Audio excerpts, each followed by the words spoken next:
Hello. Hey, how are you? How are you? Yeah, I'm well, I'm well. How's New York? Cold mainly. How cold? It's actually not too bad right now. I think it's like 0 degrees right now. Like last night it was like -13. How do It's too you cold. how do you live your life like that? You don't.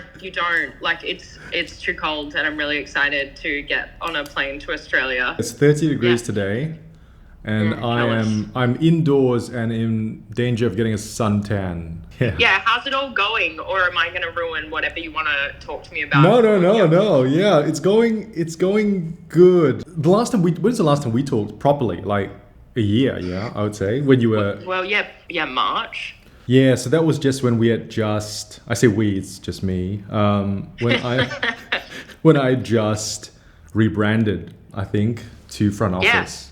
Because front office is Yeah, coming to a year anniversary. Because exactly, we were talking about. I remember we went for a wine or something at City Wine, and we were talking about it.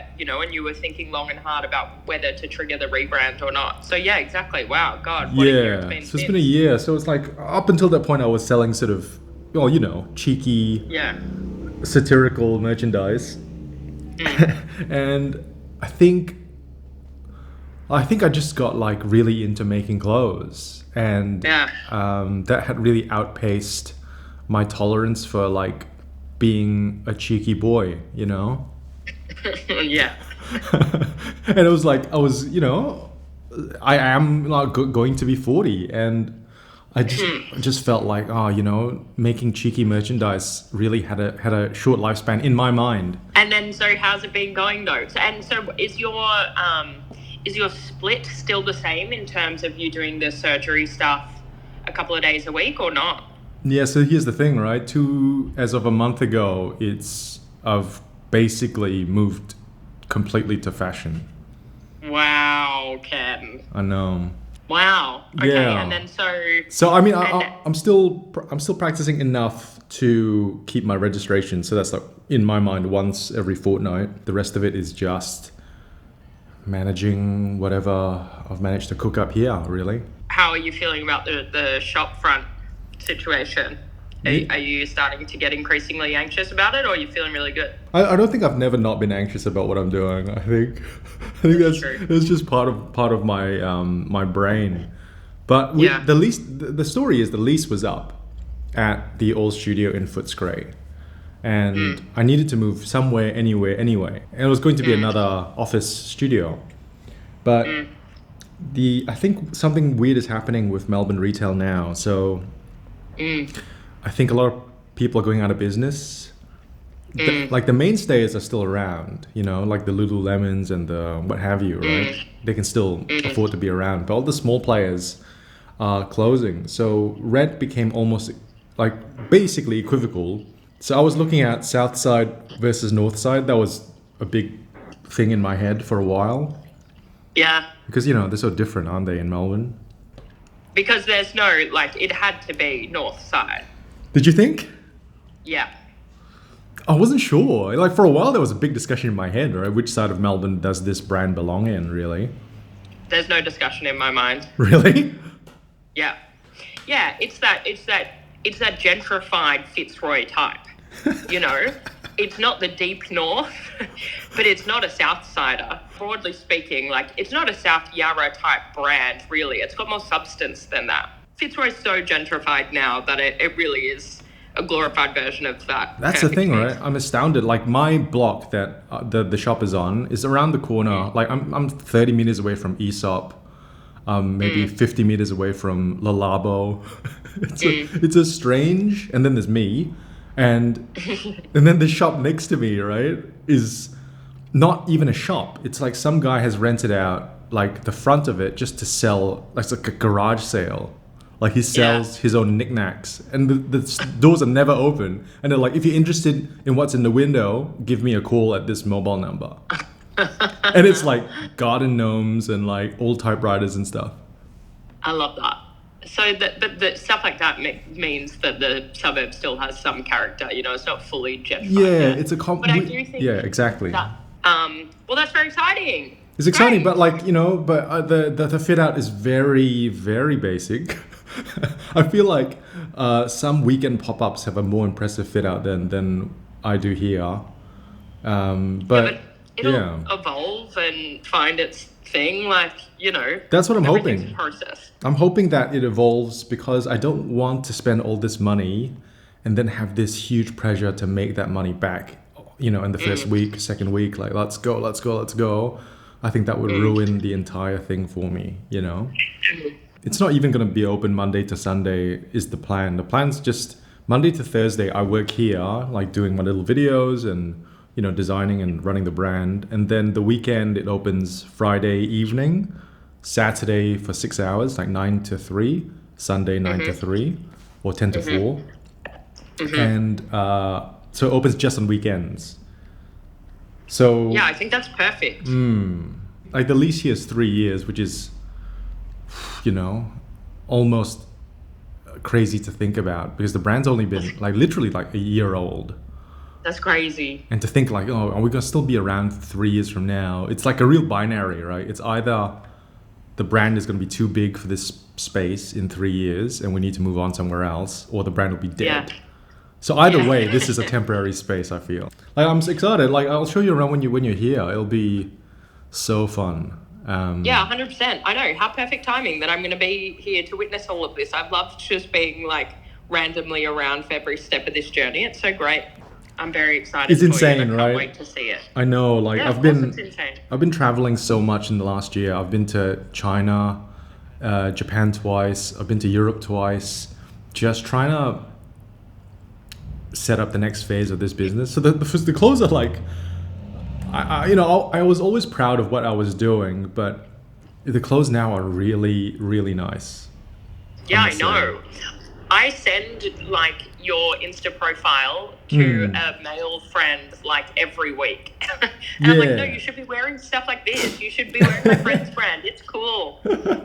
Also, do you know what brings me such joy when I see like one of your reels or something liked by people that I know, like that are mutual friends of mine here, or friends of mine here, sorry. Yeah. And I know I haven't told them about your brand, and then I see them exactly. liking your reels and stuff, and I'm like, that's so cool, because this means you've found it organically, and you live in New York, and like, how has that happened? That's so cool. I know, like, out of all the following that I have now, like, I don't know how much, like 300,000 plus now, and it's like 4% are from Melbourne.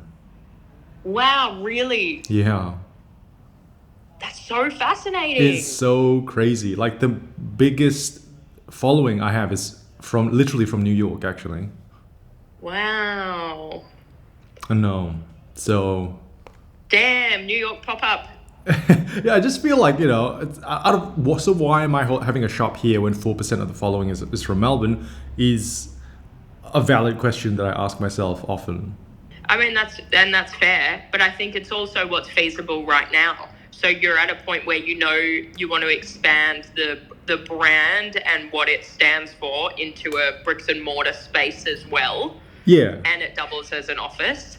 So it's sort of like the first step, it's not economically or like sanitarily viable to just open a store in New York. So this is the baby step to then, exactly, if it's all going well in 3 years, then you go, well, maybe it makes more sense to have a store in Tokyo or in Brooklyn. Totally. Exactly. What the hell does all of that look like? But I know. You got to do this first. In the meantime, I've got like a projector on the ceiling that like does these walking tours of like New York and Tokyo.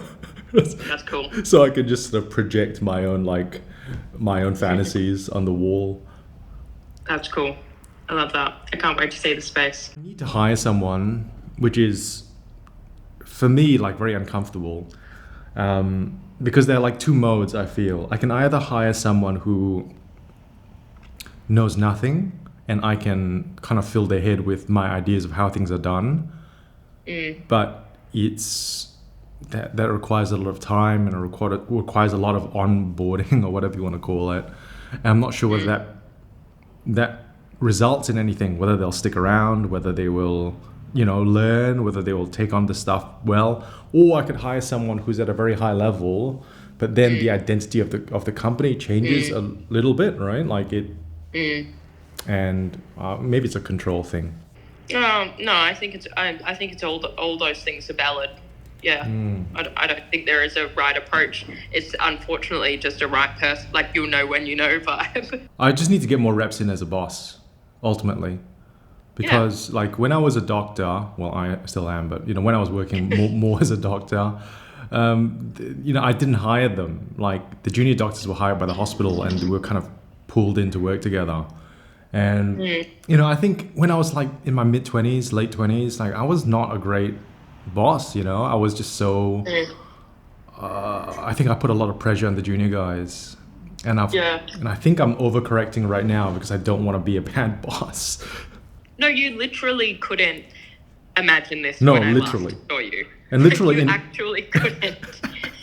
We didn't have we always have conversations about big dreams. Yes. But these were beyond your wildest dreams, and like in such a short time frame. That's so cool, Ken. I know. It's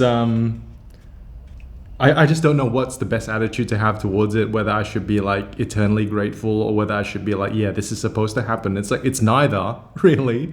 The whole thing seems quite, I don't know, 9 months ago, right? Literally, we were outside in that cafe. Yeah. Around the corner from here. But I think that's it. It's just, that's life.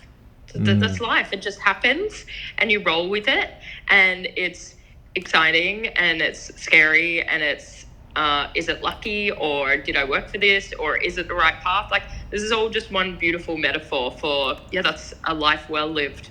Yeah, I think so. I think that's the thing. One thing I am proud of myself for in the last year is that I did not, I kind of went after everything. Any opportunity came, like I would take a meeting, I would just, assume that I was meant to be there. If like a ludicrous opportunity came up, if there was a chance to like meet factories in China and Hong Kong like in 4 days, and I was like, yep, I'll fly up and I'll go there, I'll say hello. It was just, I just said yes to everything. But I love that is such great advice to anyone, like, starting a business in particular, but like just life advice of like, I feel like the universe always favors courage, and looks kindly on people that are courageous. And I always love all our just long chats about life, Ken. Oh yeah, there's not a lot of and there's not a lot of people who kind of get it, who really understand this particular type of mental illness, really. I know, it's sort of weird how like in a bizarre way we've sort of been going on like concurrent entrepreneurial creative journeys. Exactly. It's kind of like different but very similar. But I mean, okay, try and do a in a year's time, or 5 years feels too overwhelming for you, but like cast out a prediction or a dream for the future of the brand. In 5 years, I think I'd like a team, and I want to get into, in a year's time, I'd like a little team, and I'd like to get into women's wear in a stronger way. We're starting to like sniff around, but like to actually have more options for women would be great.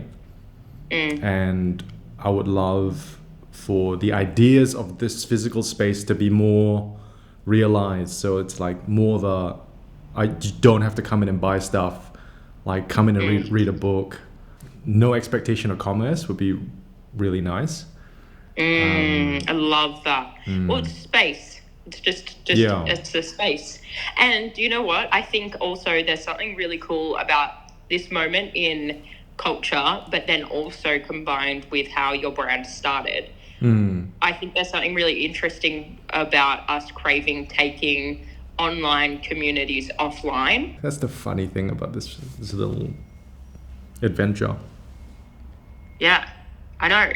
It's just, I don't know. It's so wild that everyone's like, yeah, man, like, God, Ken's the style guru.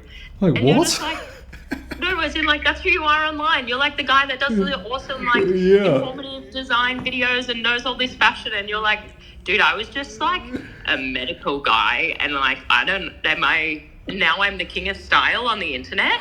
It just shows that all this stuff is fake. I think it's like, honestly, if you've got Wikipedia, you've got access to Wikipedia, like you can really create a real career for yourself online. But it is so you've got such you undersell yourself though. Obviously, like you've got such a knack for it that is so unique. Yeah, it's interesting. Like it's really pulled on a lot of my background, like cramming, maybe For exams? Yeah, 30 medical exams or all that stuff. That's so funny. Being able to like really grab as much information from the air and make it into like a 3-minute essay. I've done that for my whole life, right? And now I can do it for stuff that is interesting to other people. I don't know. I find it so. I'm glad I can do it. Really, it's fun for me. So med school did come in handy for something. Yeah, I know. It really did. It really did. As much as I hated it, it really did. Yeah. That's so great. But anyway, we'll catch up when you're back. Yeah, 100%. Next time we do this, it can be IRL. IRL, it'll be 30 degrees. You won't know what to do with yourself. Can't wait. Alrighty, I'll see you soon. Yeah, I fly this Sunday, so I'm back next week, baby. Yeah, I can't wait. That's going to be sick. Alrighty. Proud of you. Thank you. Proud of you too. Bye. Bye. Bye.